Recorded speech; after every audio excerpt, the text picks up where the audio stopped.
When people talk about being dyslexic, even in a therapy setting, it usually gets dismissed.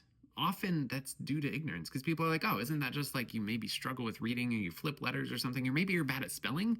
But it's so much more than that. And when that gets dismissed, that's actually damaging. It's hurtful because so many parts of the experience of being dyslexic, particularly when you're growing up dyslexic, can be very shaming. They can be very negative. Whether it's because you have to leave the classroom when everybody else gets to stay there, you and maybe one or two other students have to leave and go somewhere else and do something for the special kids, or maybe it's that you tried to stand up and read when you were asked to stand up and read and you stumbled all over what you were saying, or maybe you just get treated differently because you have accommodations.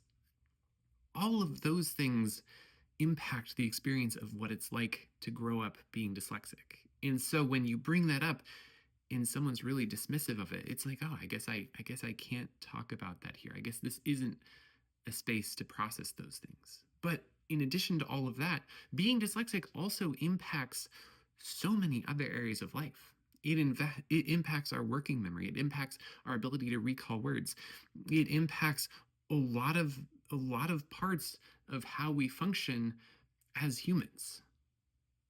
And having a space to talk about that is so incredibly valuable, both because it validates our experience, but also it can actually help us to distill, like, okay, what are my struggles? What are my weaknesses that I need some sort of accommodation to help me with? But also, what are my strengths? What are the parts of myself that I should be nurturing and fostering so that they can continue to grow? And that's why having a space, having a community that will actually support you and listen and not be dismissive is so valuable for dyslexic individuals.